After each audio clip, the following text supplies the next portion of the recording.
Welcome to True Health Live, your favorite public health podcast. We are live on YouTube, Facebook, and audio on your favorite podcast platforms.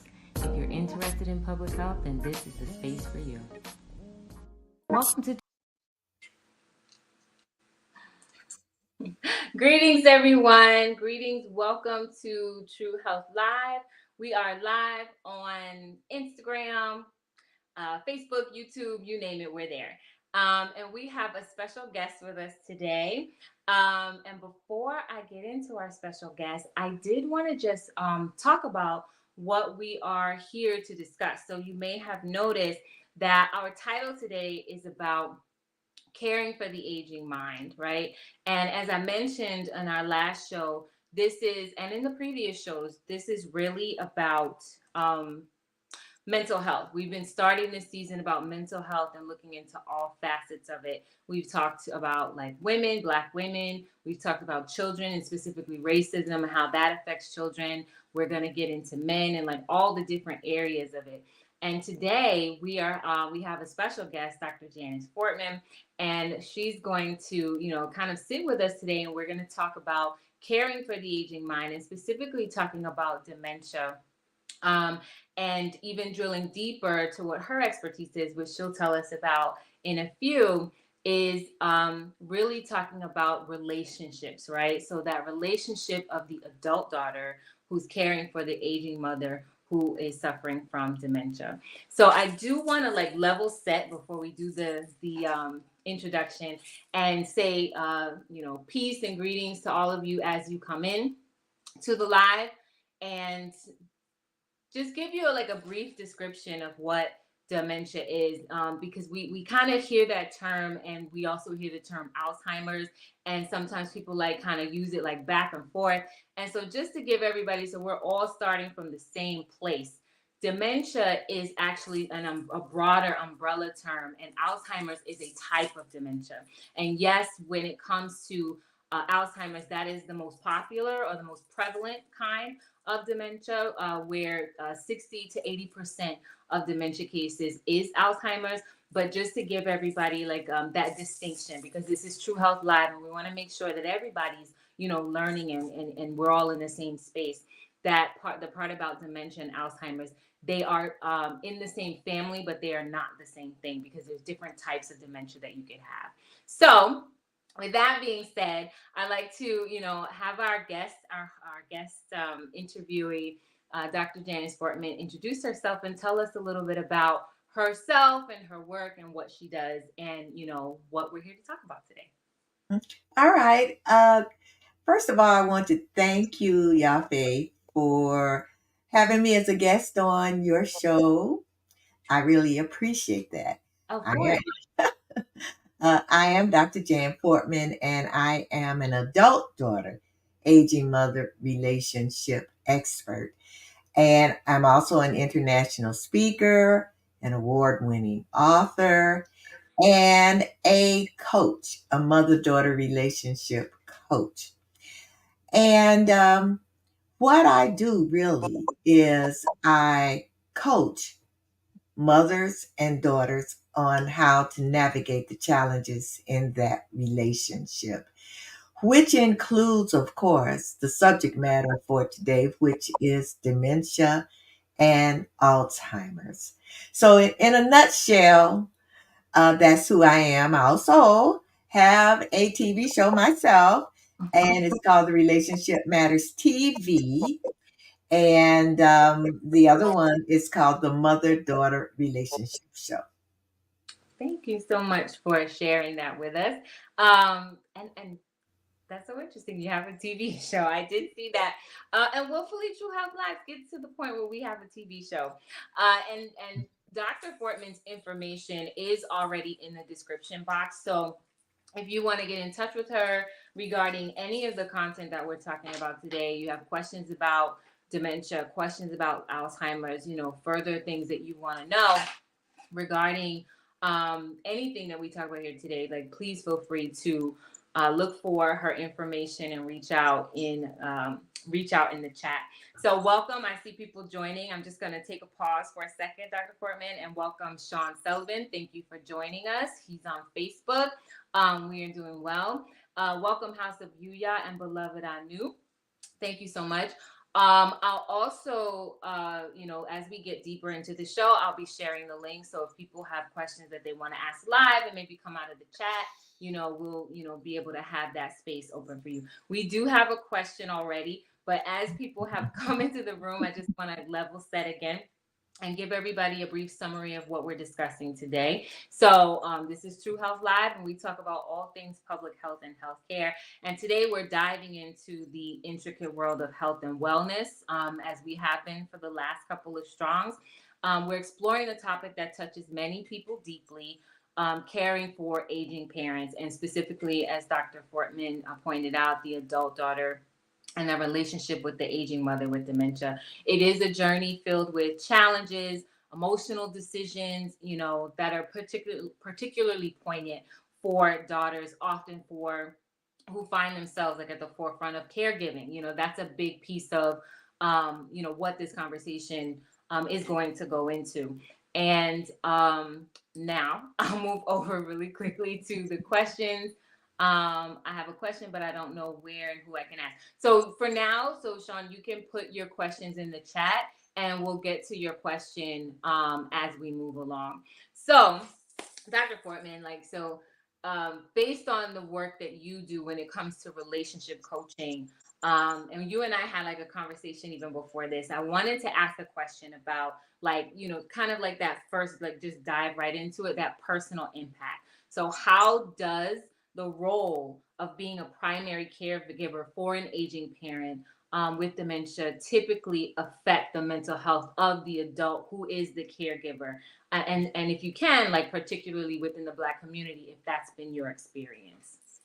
Okay, sure. As far as the mental health issues of the caregiver is concerned, and usually the caregiver is the adult daughter. Mm-hmm. It has a lot of stress. Um, sometimes it has guilt feelings that affect the mental health. Mm-hmm. And as I said, stress. It has sometimes anger. Okay. Yes, resentment. All of these things happen in that relationship. And the thing is, it's not an uncommon feeling. The guilt usually comes from that feeling of resentment. It can come from that feeling of anger. Mm-hmm. It's a journey. It's a very difficult journey. And I like to say, as daughters with moms, Yeah. unfortunately, it might be a journey that you have to take. Mm-hmm. Mm-hmm. I did have a question because one of the things that we know, especially when it comes to different healthcare issues, we know that people of color, Black and brown people, and particularly Black people in many cases, we actually suffer disproportionately as compared to other racial and ethnic groups. And dementia, and specifically Alzheimer's, is one of them where, for example, Black people are twice as more likely to be diagnosed as white as their white counterparts. And even in the Latino community, they're about 1.5 times more likely. And we do know also, kind of going to what you talked about, like it does fall on the daughters, that women are actually more likely to be diagnosed. There's more women who are diagnosed with Alzheimer's. So I wondered if you could speak to a little of that, like, as far as it all, falling on the daughters as like the caregiver, does it have something to do, like, in your experience, do you see that it has something to do with, because it is mostly women who are being diagnosed, etc.?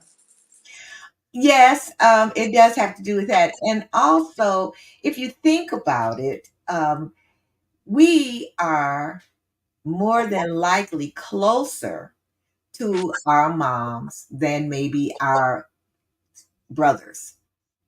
Mm-hmm. Only because we usually have a deeper kind of relationship.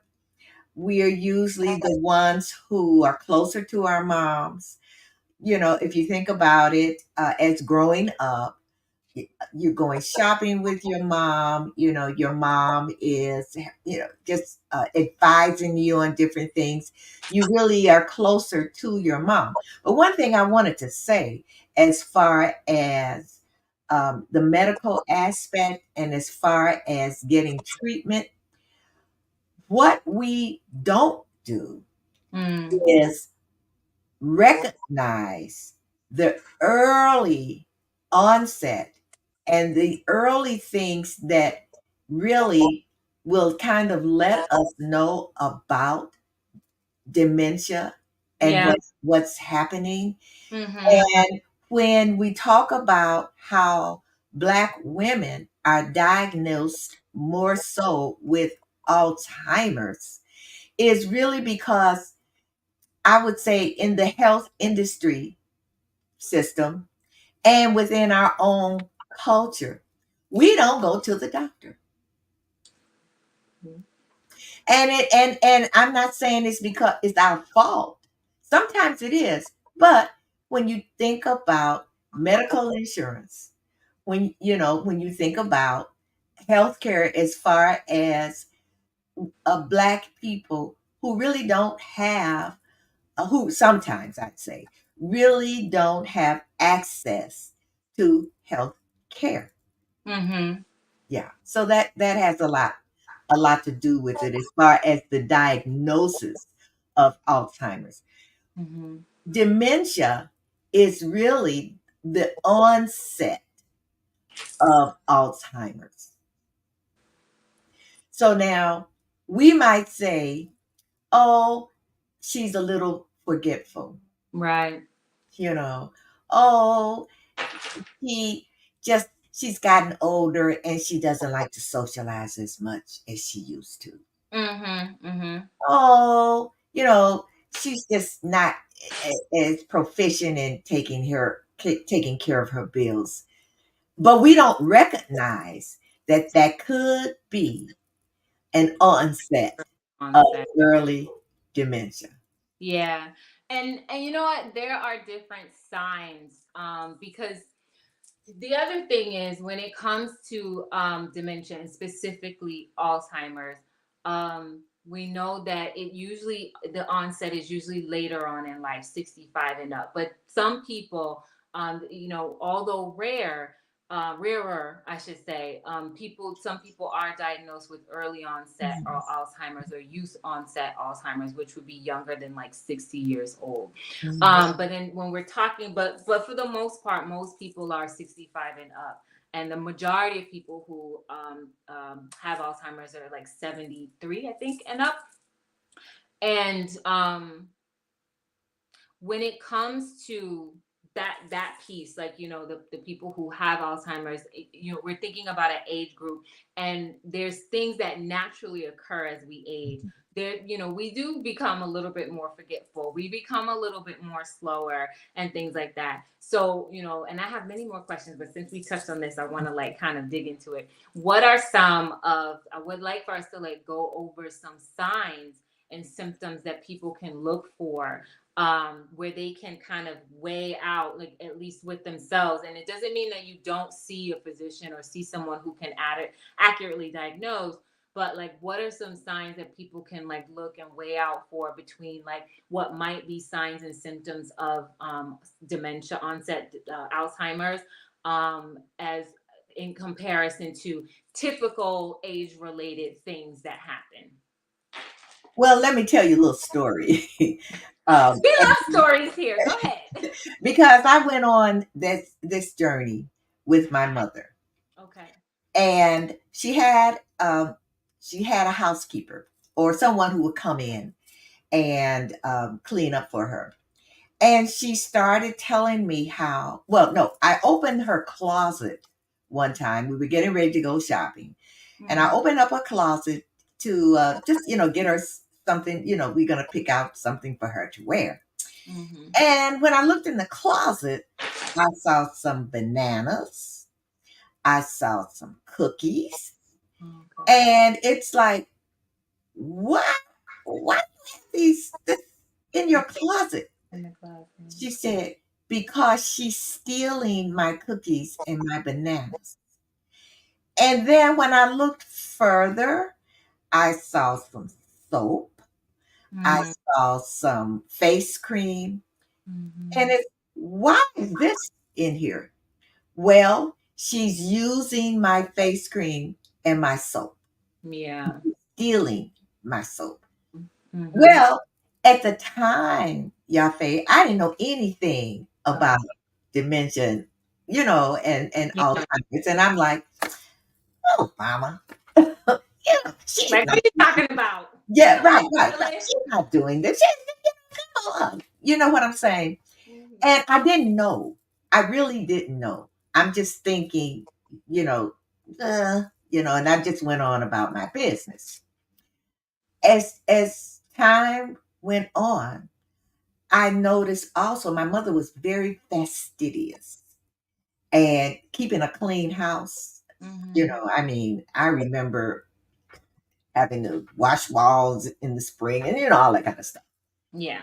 And she stopped taking showers on a daily basis like she used to. And I said, well, mom, you want to take a shower? No, I don't feel like it. And I thought, oh well, she just doesn't, really want to take showers.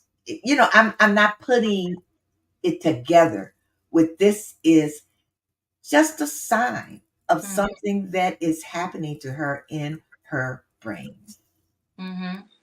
And so when I say they're subtle, but they're things or signs that you really don't pay attention to. Well, sometimes I used to call myself on Thursday having dirty Thursdays because on Thursdays, that was the day I wasn't going outside. I was going to stay in the house. I'm not taking a shower, Mm-hmm. you know. So I'm thinking like that.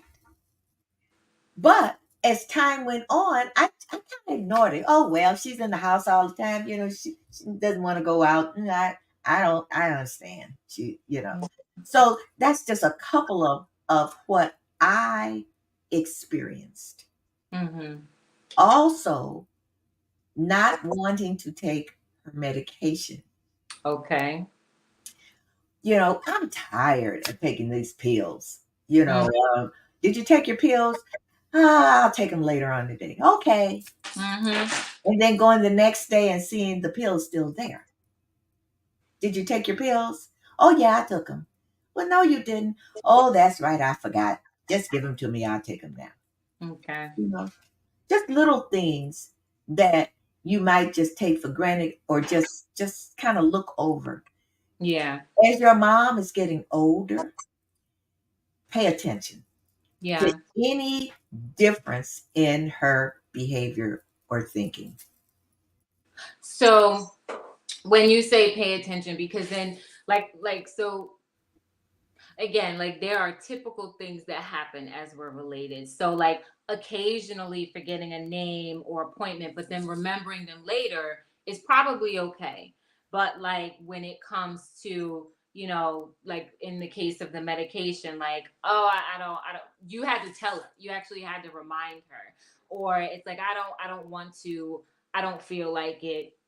And then also in the case of like the hiding things, and I think we had a comment, we do on the radio, like says that piece Yamina, that is a big one, like a distrust of everyone.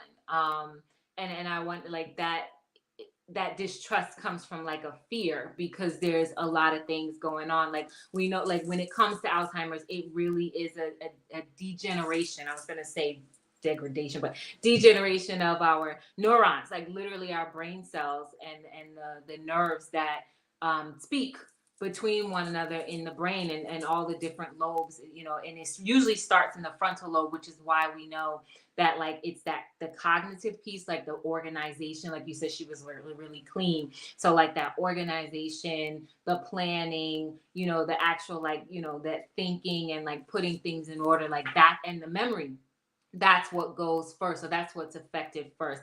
And then it just kind of, as it's a degenerative disease, it really just kind of takes over everything until, you know, literally there's nothing left. And you're right about the distrust. Mm-hmm. I've had a couple of clients who would complain to me, and it happened with me myself. The distrust. I put $20 down. Where is it? Mm-hmm. And didn't put $20 down, and accusing different people Yeah. of taking things from them, of Mm-hmm. stealing from them. Yeah.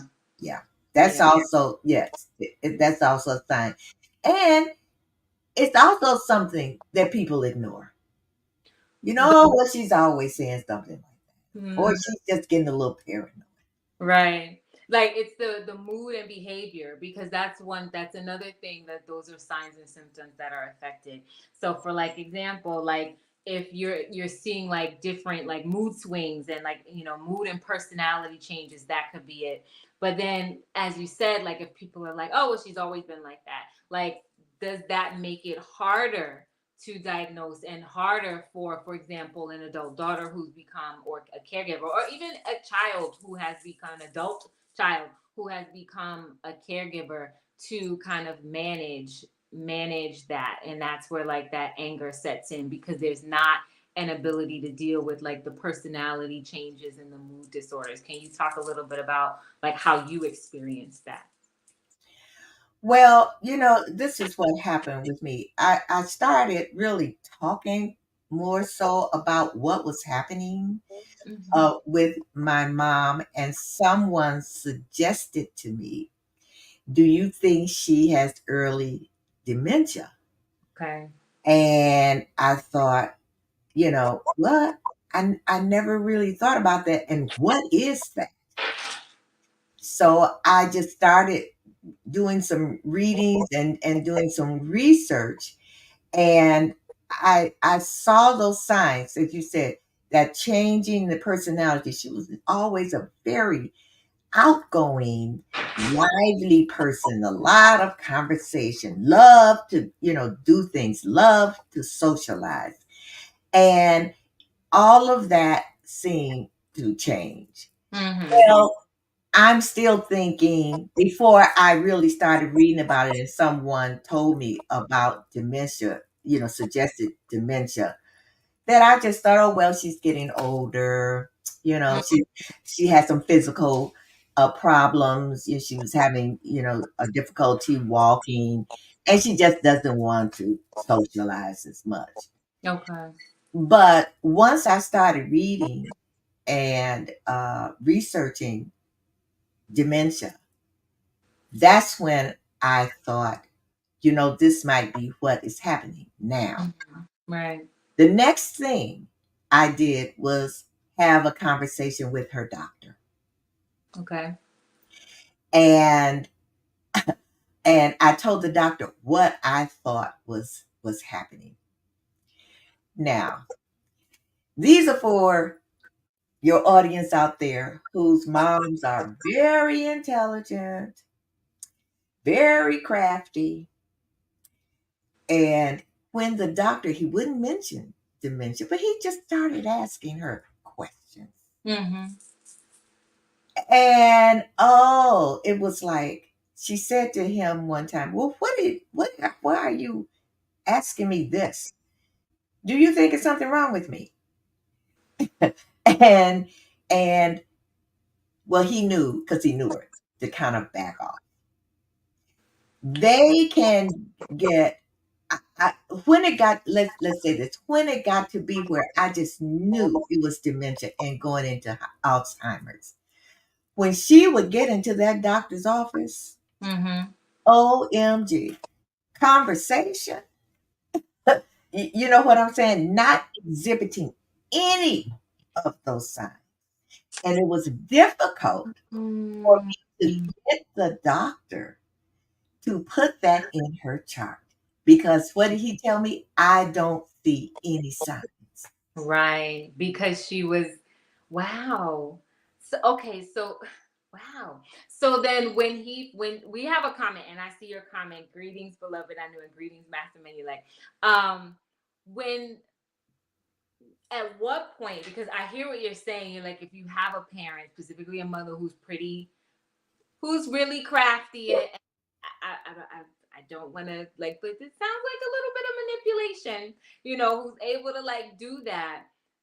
At what point were you able to have that conversation with the doctor so that he could put that in her chart, kind of give the diagnosis, I should say, diagnose her like officially?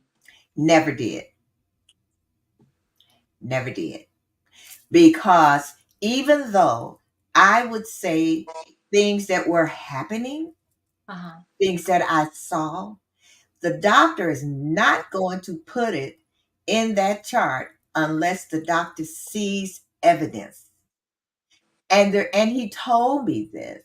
I Mm-hmm. don't see when we had our conversation, he told me this. He said, because people will say, oh, my mom or my daughter, I mean, my mom or my father has Mhm. Alzheimer's, and they're doing it for a negative kind of reasoning, right? Yeah. And so if the doctor does not see the evidence, he never saw the evidence. Never. She was always on point. And I think it was because, and I've seen this before, they know that within themselves that something is wrong. Mm-hmm. They're fighting it. And when they feel that, you know, especially in a medical situation, that I might exhibit this, they control the conversation. Mm-hmm. Yeah. I do have like another question about that. Like I would it would be interesting to know. So then, being that this was your situation, and then the doctor was not able to officially diagnose her, like how do you use that to then coach your clients through their relationships with their mothers, like who have been diagnosed? But put a pin in it. We're gonna put a pin in it, and I'm gonna go really quick to the questions. Beloved Anu says, that's true. I experienced this with my father. In the earliest stages, many family members would brush off his behavior. Okay, this is when we're talking about the behavior and mood swings. It wasn't until he wasn't paying bills that we started to see that something was wrong, considering he had money to pay bills. There were so many strange behaviors before I was able to start getting help for him. It was like nothing was wrong. Exactly. And she said, my father did the same exact thing. My father had me looking like I needed to be seeing the doctor. Oh, wow. Oh, wow. Oh, wow. So that being said, thank you for sharing that, beloved. How does that translate, for you? Do you have clients who have a similar situation to you, where the parent is like, I'm fighting, I'm afraid, I'm fighting, I don't want that diagnosis? And like, especially like us brown people, we do like we don't like a diagnosis a lot of the time. So it's like, I dealt with something similar. My mother did not have Alzheimer's, but like not wanting to accept, this is what you have, because of whatever choices you made. So this is what it is, but not wanting to accept that diagnosis. And I've seen it happen in many, relatives, like not wanting to move a certain way because I don't want to hear the doctor say this. So if you don't say it, then it doesn't exist and it's not happening, and I can magically make it disappear. That's kind of like what I'm hearing. So like, what does that look like with some of your clients, with obviously without disclosing any personal information, and how are you able to kind of walk them through those situations? Well, I do have clients that are going through that right now. Mm-hmm. And so I give them some techniques, some tools, and some tips. This one particular client, their mom is not paying the bills. Okay. The mom lost the telephone, and well, that's different. I'll go to that. But so what I told them, I said, okay, do you have power of attorney over your mom's, do you have power of attorney? Well, no, they're sisters and they don't. So I said, okay, well, when you go visit her, do you ever see bills? Like, yes, we see bills lying around. I said, take your phone, take a picture. So that way you have the account numbers. So if anything happens, at Mhm. least you can track her bills in a sense. Okay. So that's you. So if you see this bill and it's overdue, Mhm. now what you can do is say to your mom, "Oh, um, your bill. This bill is overdue." Now in this instance, the mom said, "Oh no, no, no." And then I told the daughter, "But tell a story about my bills were overdue one time and I didn't even know it." In other words, what I told him is you have to be smarter than your mom. Mhm. You have to, when you see things are awry, you have to decide, what can I do to help this situation? Mhm. And a lot of times I did an article on, it's called the reluctant care giving. In a lot of instances, moms, uh, fathers, they're reluctant and they know they need it. They need someone to help them with their bills, Mhm. but they're reluctant. And so there's certain things, tips and tools that you have to do to make them feel that they are still in control, because they don't want, that's where the anger comes in Right. also, is that fear, that losing control. So all of these things you have to really take into consideration. You have to keep into your head, into your heart. And whatever is going on, don't take it personally. Yeah. When you're talking about changes in personalities, Mhm. being angry, um, um, accusing you of stealing, any of that, don't take it personally. It is the disease. Yeah. Right. Thank you for saying that. Like it's disease. Like And so. it's hard. It's Yeah. hard. It's hard to Yeah. do. Yeah. Yeah. It literally is killing off your brain cells. We have like some really good questions in the comments. I just want to go to them. So, and I forgot to do this before with beloved's comments, but I will do this now. So, House of Yuya says, I can relate. My father is currently having challenges with his memory. He recently went to the doctor to get an MRI, right? Like, part of that diagnosis is not just observing the behavior, but actually getting a scan to so that they can see what's happening. Different scans will, like, depending on what scan is ordered, it will light up the different areas of the brain, whether it's the nerves, the lobe, like whatever they need to see, so they can see if there is some degeneration with the nerve cells in the neurons in the brain. Yeah. Or um also, I have a client where not only is it dementia, but the mom had several small strokes. oh, You right. know, now, when they showed the mom the MRI or the X-ray, Mm-hmm. the mom commented that it looks like popcorn. But then later on, when the daughter was saying, "Well, mom, you had a stroke," the mother said, "Oh no, I didn't." Oh, wow. And Oh, then later on in the conversation, she said, "Well, I did see all that little popcorn, but doesn't mean I have a stroke. I have a stroke." yeah. Yeah, That's part of that. Is that was that that denial. a result of like the memory loss, or the I'm not going to accept this diagnosis? Exactly. Yes. So, beloved Anu says, I was about to ask if she could share. So, she wants to know if you can share about the legal process. So this is like as a response to like the bills, like talking about how to get them to pay the bills.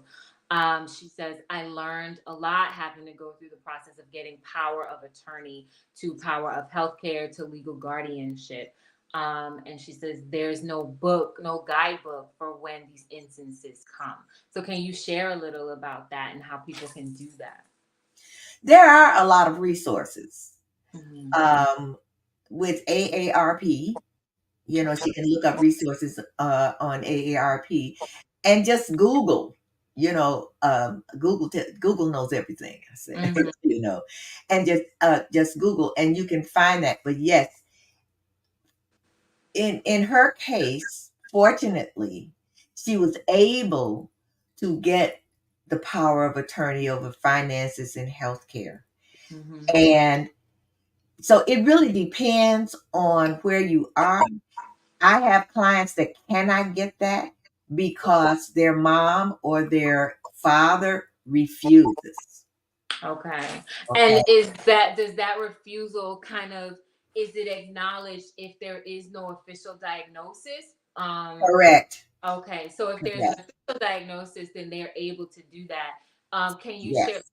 So were there steps that she took, or even that? Well, no, yours was, it wasn't an official diagnosis, but what were the steps that some of your clients took to do that? From calling the lawyer, like what actual paperwork, did they have to fill out, et cetera, or what resource did they go to aside from AARP, like that could be helpful? Well, you have to have the medical doctor to say that the mom or the father has Alzheimer's. If there is no medical diagnosis, it's just your word against whose word. Mm-hmm. Yeah. So, so evidently, she must have had that medical diagnosis, and then, and then that's when I suggest that you go to a lawyer to make sure that you fill out the proper forms. Um, you know, uh, Yeah. yeah. Yeah. And we have, and I'm gonna get to the other questions, but when we're talking about like the legal piece and getting a lawyer and like bringing in an outside people, this is where we get into the territory of how it becomes like it can become an emotional drain for the caretaker. And I wondered if you could talk a little bit about like that resentment and anger, if that part, like that emotional part, because of finances, because lawyers are not free. Maybe you have a family member who's a lawyer, and you find somebody who'll do something pro bono, or gratis or free or in kind, which is amazing. But by and large, people don't necessarily do things for free.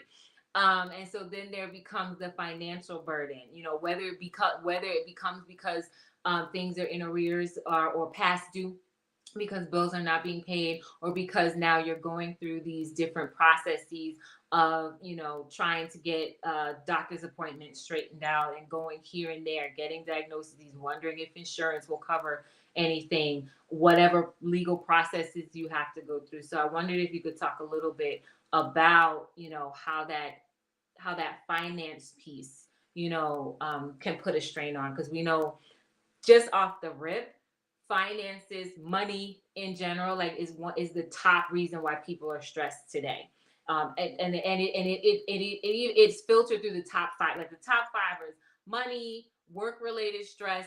Those are related, because if you're having stress at work, it affects your pockets. Depending on what it is, family, personal health problems, and just like looking at what's happening in the economy today. Like those are the top reasons that people are stressed out. And we know that, like, if you're in this constant state of stress, that can affect you physically, because you're always in this fight or flight mode, and it starts to take a toll on our own bodies physically. So talk a little bit about how that part like kind of fed into your experience or those of your clients.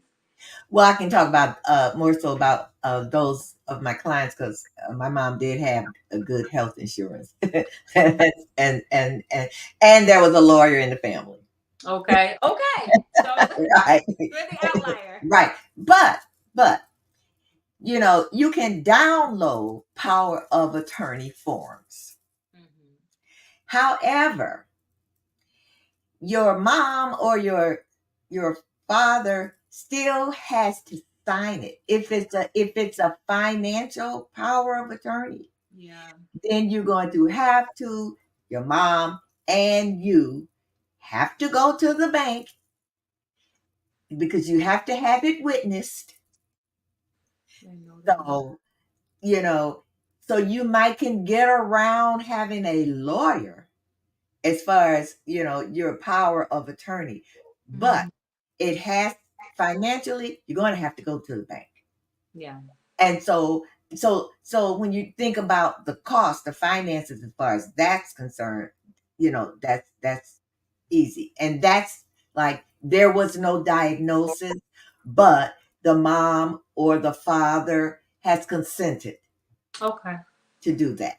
Okay. And you've noticed that you've had your clients experience that consent. Yeah, they consented to do that. Okay. The same with medical. If the parent consents, then you don't need a lawyer. You don't need the doctor to say, yes, uh, that parent has Alzheimer's. You don't need that. As long as they consent and they sign the form and it's witnessed. Mm-hmm. Yeah. Um, The difficulty is when, as I said with one of my clients, the daughter has medical power of attorney, right, which is different from the but finance. she doesn't have financial. Mm-hmm. The mom refused. Yeah, that's unfortunate. So how do you kind of move her through that situation? She has to accept it. And as I said to her, like I said earlier, if you can um, take pictures of her bills, if you can weave stories around her bills. Um, she said that, and this happened with me also. When you get these calls from the telemarketers and they prey on senior citizens, and I I happened to be at my mom's house when she got ready to give them her social security number. Yeah. What? Mm-hmm. And that's No. a thing that these Okay. But so what I told my client was that have a story. Talk about yourself. You know, this marketer called me and blah, blah, blah, blah, blah, blah, blah, blah. And I never give out my telephone number. I yeah. have a friend that lost $5,000 because plant a seed. Yeah. In other words, you got to be smarter than. Yeah. Yeah. Yeah. And then you just brought up something really important. I was having a conversation with someone recently about like the whole scamming culture and how they pray like they're calling everybody, and we know like they got, from what I understand, like a lot of these places, they're international, they're not even in these borders, and many of them, because they either bought or still had the phone lists of the different American companies they were working with, like whether it been banks or credit card companies and what have you. And so like the contact information and things like that were kind of still left. And so they're able to get a hold of different phone numbers and basically bug everyone, to oblivion. And a lot of the times, like people who get scammed, are elderly people because they sound believable. And it's unfortunate because we have about, I think the number now is 6.9 million people in America, in this country, at least in the United States, are have been diagnosed with Alzheimer's. So when you couple that with people who are calling to get information for like less than reputable reasons, like it really presents a problem, because these people are like conning and scamming people out of like life savings. So Yeah. especially really dangerous when it comes to elderly members of, any of our communities who don't necessarily have the cognitive ability to say, wait, this might not be a good thing, you know. We have a question, and no, Master Manu, like the question was not asked already. And he says, are there genetic predispositions to this order? That is a really good question. So I did, like, I have my own like reading that I'll do, but that's for you, Dr. Fortman. Like, are there genetic predispositions for dementia and Alzheimer's? From what I'm not a medical doctor, but from what I understand, yes. In some cases, yes. But I don't know, like I said, I'm not a medical doctor, so I don't know why, genetics plays a role in everything really, Yeah. as we're concerned. Yeah. Yeah. I think so. For right now, like the research is showing, like they have not necessarily been able to pinpoint exactly why people Right. get Alzheimer's. However, there are a myriad of different risk factors, and genetics and heredity do play a part in it. If you have a family history, obviously age would be the first one, because we know, like, most people who are diagnosed are 65 and up. It does not mean that there are not some people who unfortunately are diagnosed with early onset or use-based Alzheimer's or dementia. And just really quickly to kind of reset the room again. We're talking about aging parents, or caring for aging minds, and specifically we use the word dementia, but I want to be very, very careful that dementia and Alzheimer's are related. They are not synonymous, but they are related. Alzheimer's is a type of dementia. There are different types of dementia that one could get, but Alzheimer's is basically the number one diagnosis that people get in that spectrum of different types of dementia. And age, genetics, family history are definitely a part of them. And there's other factors. And much like, many of the other diseases that we suffer from, lack of and even the CDC has noted this, as well as the Alzheimer's Association, lack of activities. So, like, not Yes. enough physical activity is one of them. Not enough mental exercising. So those brain games, like, you like Yeah. word puzzles and stuff, like things that exercise Yes. your brain, like, and you don't do them. It doesn't have to exactly be word puzzle, but something to exercise your brain. It could be reading. Back in the day, like, people used to read the newspaper like every day, and now it's just like the quick swipe, swipe, swipe. So, like, there's people don't read enough anymore, and people have attention spans. Back in 2017, it was like the attention span of a goldfish. Now it's less than that. So, like, Right. people are not necessarily exercising their mental, those brains, as much as they used to, back in the days, as they used to say. Another thing is, obviously, as we always talk about on this show, is definitely related to some of the foods that we eat. Drinking Yes. alcohol, smoking and drinking, obviously. And I will say, though, there is also an alcohol related dementia, it's alcohol related brain injury, which does fall under the diabetes, a type, not diabetes, a type of dementia, which brings me to the next one, diabetes.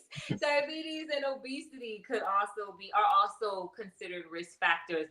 Nowadays, we've seen that Alzheimer's is connected to too much sugar on the brain, basically, and over too much sugar in the blood, diabetes, too much sugar on the brain, Alzheimer's. So it's even being called type 3 diabetes, and which researchers are using as synonymous with Alzheimer's. And high cholesterol, high blood pressure, you name it. So a lot of the things that plague us in other areas of the body, they're also on the brain. Our bodies use sugar. That's the first source of fuel, is sugar. And and anything in too much or too little of anything, it messes up the balance, of our bodies. And so to answer your question, like, yes, that's one of them. Like, again, they have not pinpointed it, but that is definitely a risk factor. And learn something new. There's so much to learn. Learn to play an instrument. Learn, right now I'm learning AI. And just for your viewers, and I don't think you know this either, I am 82 years old. I did not know I that. know you did. What? You know, I did know something because I was like, let me do my research. I did know that that someone was a Miss Senior in Miss uh, Senior Illinois, America, Illinois, right? I at was the like, age of 80. I did not know that. Wait a minute, honey. I'm gonna give you Alzheimer's, that dementia, certificate. Alzheimer's. Oh no. Oh wow, yeah, I'm I doing like that. everything. I like Eating that. right, exercising, learning new things, frame of mind, all of that. Mm-hmm. All I of that. like that. Learn something new, like play an instrument. We do have someone in our chat now, like she's learning Hebrew. You know, learning something new, keep Oh, your brain active. Is well, we all are, but you know, yes. talking about people who are like of the older age and in that kind of risk, that age risk factor age. Anu Radio says that's so important. Don't take it personally. My grandmother aims for the jugular. I'm so sorry on the radio. Don't take it personally. Oh, It's wow. not her. It's not her. What else? And you know, and honestly, like there are, and this could be a whole other show. We can definitely kind of revisit this topic and talk about like the spiritual component of this. Like, you know, what happens, what is going on in that part of a person that where it has now kind of manifested physically and in the real world as dementia or Alzheimer's. And you know, that's a whole other show which we can get into if folks like it. You know, make sure you can definitely write into truehealthlive@gmail.com and let us know. Safta Ahava says, my mother went through that. We helped and kept her involved so she didn't feel like she was losing control of her independence. Okay. Okay. So that's kind of like, you know, an example of that would be like how you said, like, you know, build a story around something, you know, so it's like, oh, you know, I forget to pay my bills sometimes too. Or, you know, so it doesn't feel like it's so like, okay, I'm the parent now and you do what I say, because that also can have you know, not the best impact. I remember like as my mom was aging, like she really didn't like the she didn't like to kind of grapple with the idea that the children had to become the adults. Yeah. And it shouldn't actually be have to be that way either. But we know that sometimes these things happen. Um, Dr. Hava also says my mother's doctor was able to sign a letter concerning my mother's condition, which my sister took to an attorney. Thank you for that. And please Yes. elaborate more if you care to share. I did put the link in the chat and I can pin it. The link is definitely in the chat and I can put it in the chat again if you would like to come on and share, you know, some of that to like give a little bit more as to like what that legal journey was like. I think that would be really helpful for people. Beloved Anu says, the tricky thing is that this is so shaky. The tricky thing is that they would have to sign those power of attorney papers before the doctor provides the diagnosis. Why is that?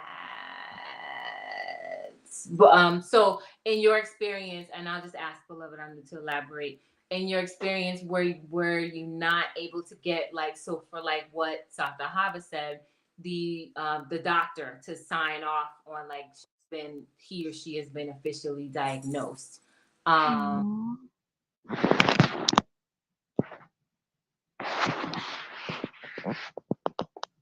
I can understand what she's saying in that if sometimes if they were diagnosed with Alzheimer's, did they know that what they were signing? Yeah. So I can understand why she said that. You are muted.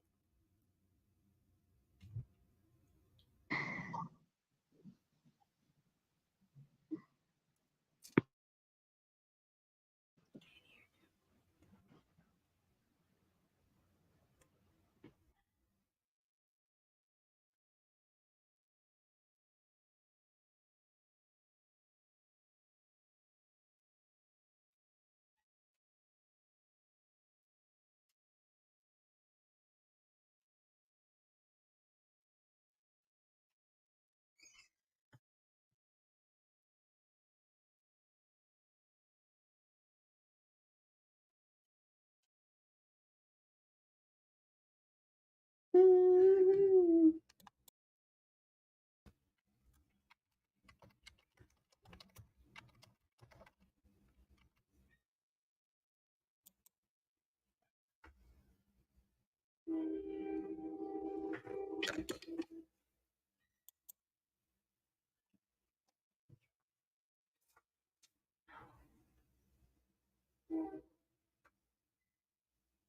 you hear me? You can't hear me either.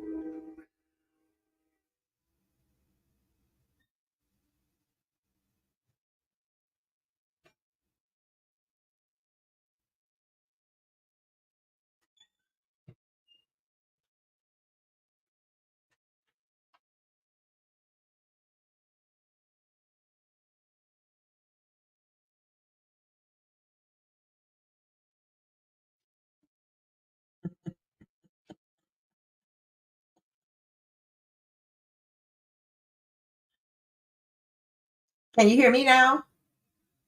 No.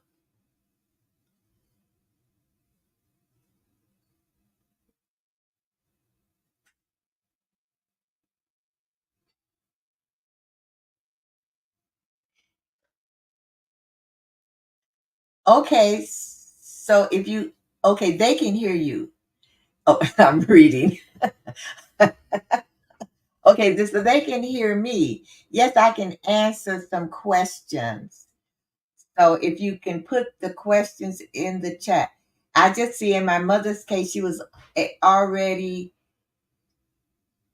unable to make sound decisions, which the doctor also verified, which is good because it is very important to work hand in hand with the medical doctors. I think Yafe, you're back.